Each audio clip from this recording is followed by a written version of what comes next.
we are coming up on Hindman Junction.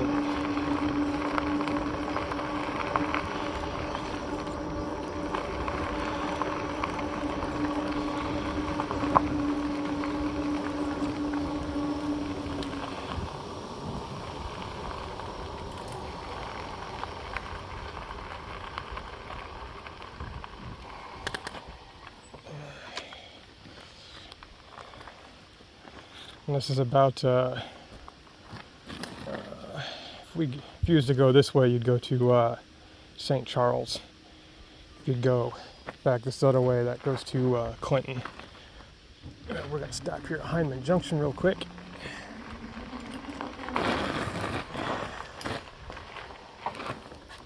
This is named after a man that grew up around this area, that ended up becoming mayor of Columbia. He's also who really helped start this whole rail-to-trail kind of program. Let's see if I can, you can pause that if you need to read any of that stuff. And he became mayor of Columbia. And this junction is in honor of him.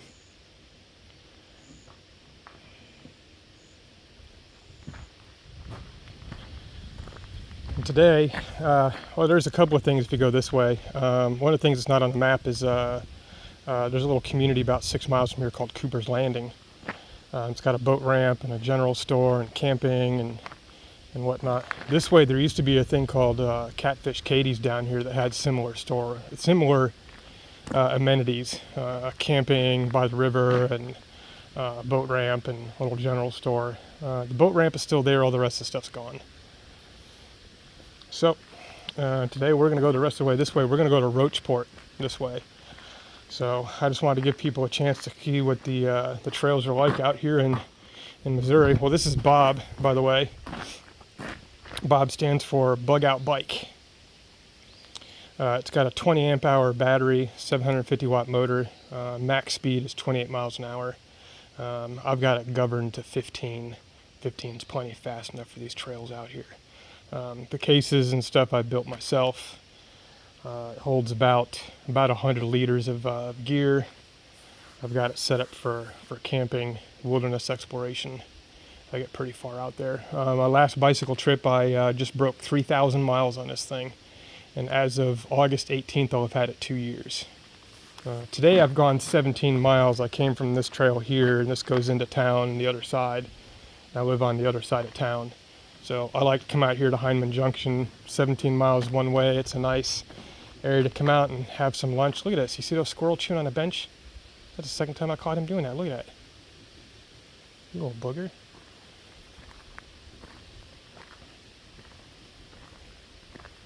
Why do you do that? Why do you chew up the benches?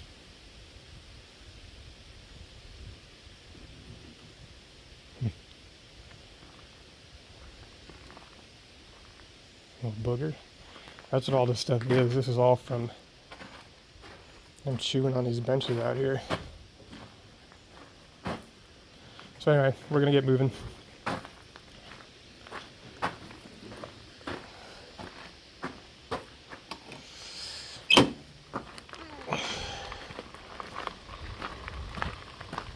That's what I was saying. I wanted to give people a chance to see how the trails are out here. The trails are great. They're really well maintained. The city puts a lot of effort and resources into these trails, I feel like. One of the things that I like, I've seen this with some other people's videos I've been watching recently with them doing some biking trails that are similar to this in their own states, is when they come up on like a roadway to prevent traffic from getting onto the trails, they've got like a roadblock that goes all the way across the trail. But if you're on your bike, you really have to go off the trail, go around the roadblock to get back on the trail. And I was watching this one guy, and man, the crap he was going through to try and stay on trail to go around these barriers was ridiculous. I mean, he fell off his bike several times. It was very less than premium you know, ways to ride your bike for sure. Anyway, what we have here is way better. There are two arms that come out that they can like lock or whatever, but usually only one of them is out and locked out in that position, so much so that a vehicle can't get onto the trail, but the bikes have a very wide path to come through in and out with no issues. You don't have to leave the trail, you don't have to do anything that's going to put yourself at risk of dumping your bike or something.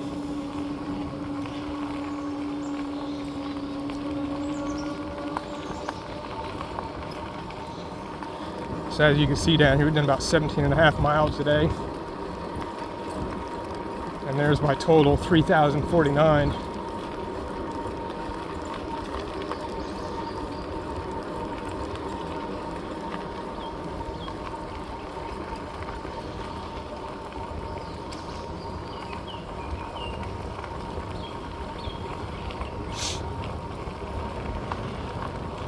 It's always so peaceful out here. I try and put myself in the place of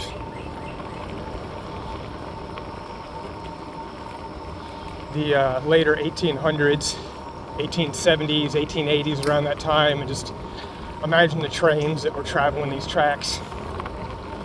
That must have been quite a job and an experience and a life to live as a train engineer back then.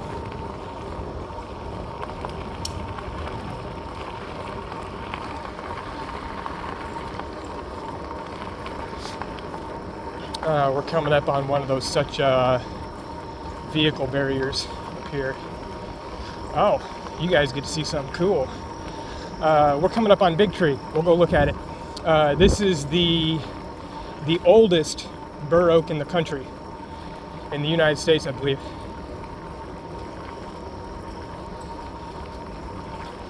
They think it's somewhere around 400 to 450 years old. This area I'm in is central Columbia, Missouri, and this is called Boone County, named after Daniel Boone. And somebody, I believe it was Daniel Boone, had written in a book that he had been out in this field out here that I'm fixing to show you, and he saw as far as the eye could see this buffalo, this field full of buffalo out here by this tree. But you're about to see it.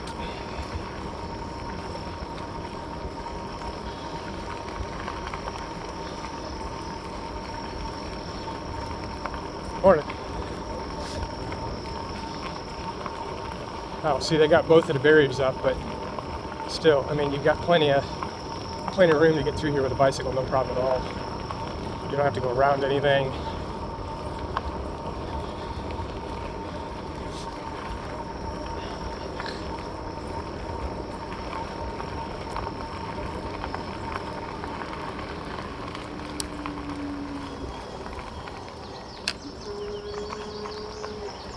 Look at these views out here. These views out here are amazing. Look at that.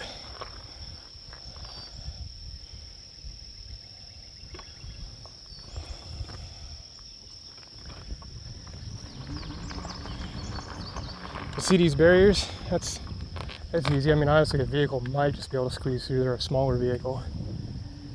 And here we go, Big Tree. It's not this first one, it's that second one where you see the other bikers.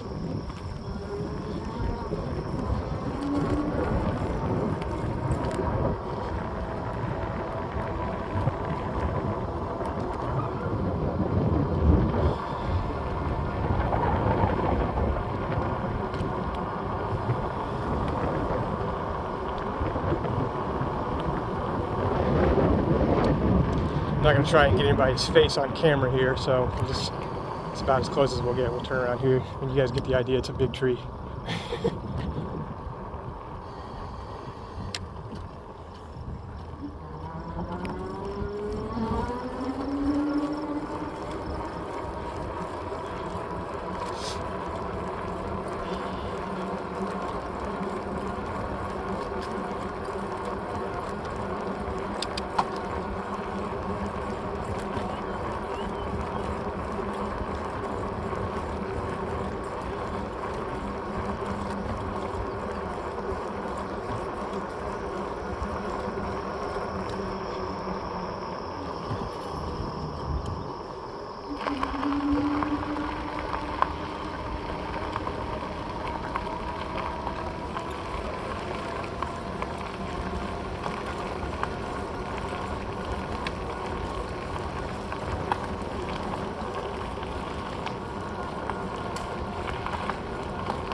for a good stretch of the trail, it runs alongside the Missouri River.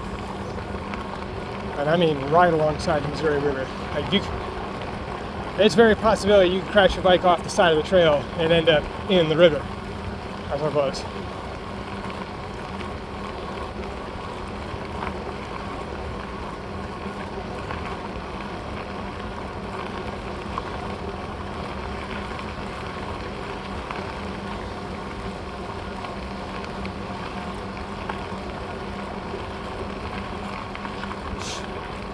What are you doing? Silly little squirrel.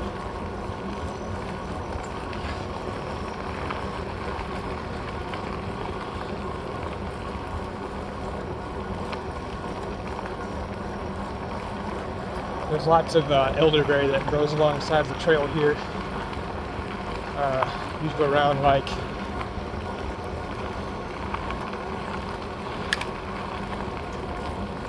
September, I think. Elderberry's ripe.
This dude playing leapfrog this morning coming out this way. He'd pass me, I'd pass him, he'd pass me, I'd pass him. Well, I'd stop and take a break. I'm guessing he'd stop and take breaks too. Now I just passed him again. Eventually I'll take a break and he'll pass me. Ow. What the? Some kind of bug hit me in the elbow.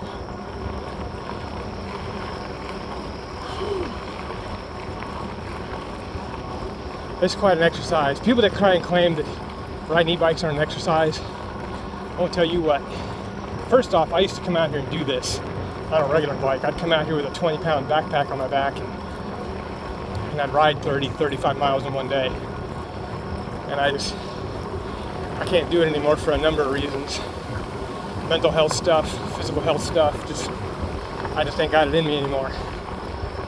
The e-bike, on the other hand, it gives me just enough oomph and extra assistance that I'm able to go these long distances like this. You know, like today's trip's going to be like a 55-mile trip. Number one, I wouldn't have done that on a regular bike.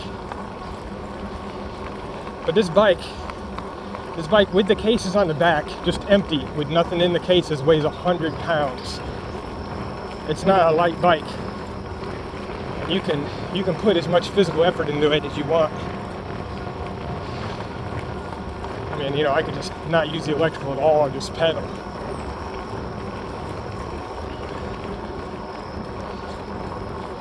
I mean, isn't, you know, in the world of athleticism, I would assume a bicycle is a form of a piece of exercise equipment, you know, like lifting weights.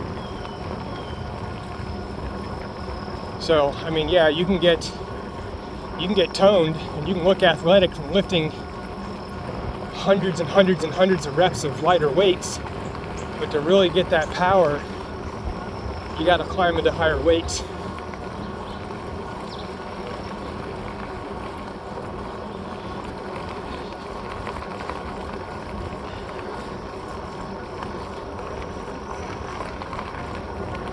I don't know, that's just me.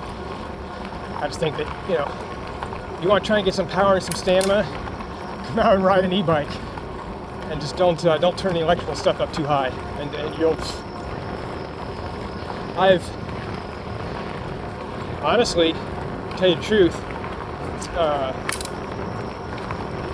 there's numerous times like coming out here to Rocheport and back, coming back into town, I was running out of battery, and I was just trying to push myself as hard as I could, and I would just pedal and pedal and pedal until my legs burned, and I just couldn't pedal anymore. And I would let the electrical on the bike do like a half mile, 3/4 of a mile, and then I'd start pedaling again. And I'd pedal and pedal until my legs just burned and I couldn't pedal anymore.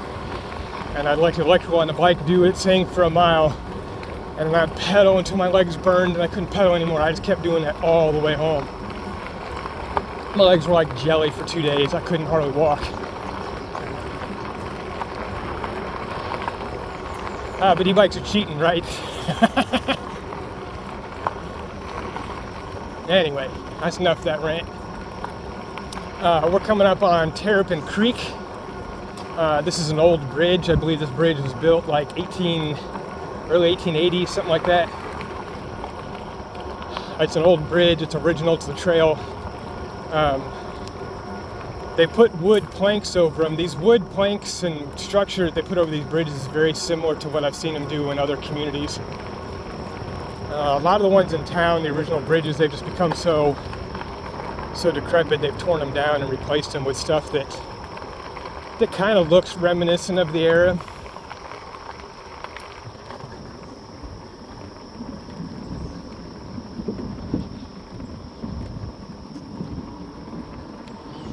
It's actually a cool area. You can see part of a structure over there in the creek of footing from an older bridge that was over there, and there's one on the other side for the same. There was another road that ran alongside the train tracks here, and I want to say that road was stopped being used in maybe the 60s at some point. I don't know how long the bridge was there or when it was torn down or whatever, but there was an actual road that ran alongside the train tracks.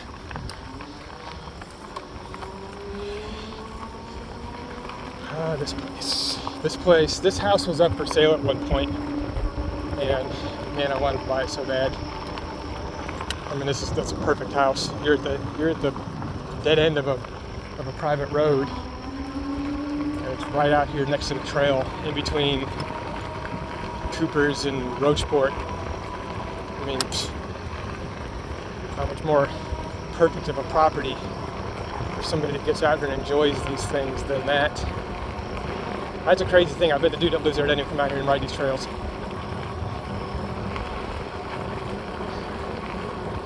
These trails are so beautiful. You can come out here basically 4 different times a year during all the different seasons, and everything out here looks so different. And right now it's middle of summer, and everything's really thickly grown in. But there's cliffs and rock faces up here that are just beautiful, and you can't really see any of them with all the foliage. But in the middle of winter, you come out here, and it's an entirely different environment. I'm going to see all the rock faces and the cliffs, and there's caves, and so many caves. Most of them they don't go but 5 or 6 feet back or whatever. But nonetheless, it's all super cool to look at.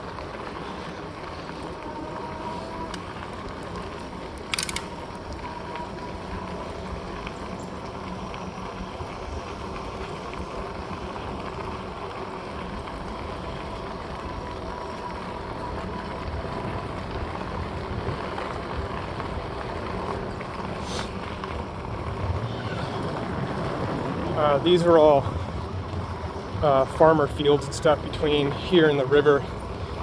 Every once in a while, the river floods, and it brings all this rich mud from the bottom of the river up into the farming fields. And for like the next 5 or 6 years, crops are really good.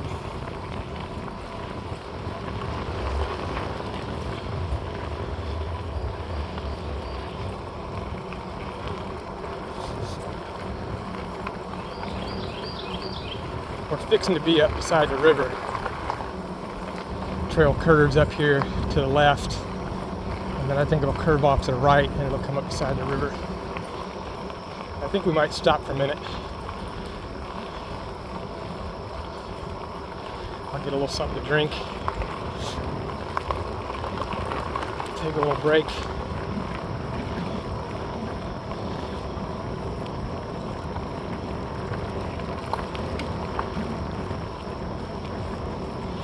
I'm right at 21 miles. I think I've got about another 4 or 5 miles to go to get to Rocheport. We're going to go underneath of Interstate 70. They've been doing a big construction project recently, replacing the original bridge. This bridge, the old bridge, was the original bridge that was put across Missouri River when the interstate was done back in the 60s or 70s, whenever it was. There's some of this stuff, I don't know exact dates. I'm in my late 40s, you know, I wasn't around when this stuff happened. I've been able to do some research, but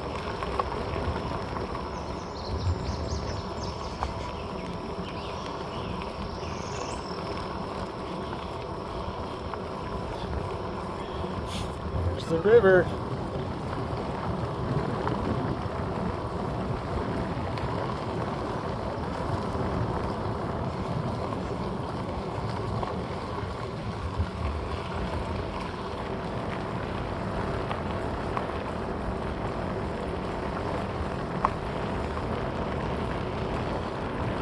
There's a really cool, like a, I don't know what you want to call it. There's a cave up there, put it that way.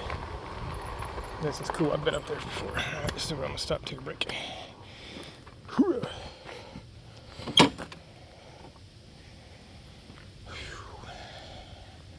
Yeah, so right up from here, there's a cave that's up there. It doesn't go very far back at all, but it's a really big wide opening.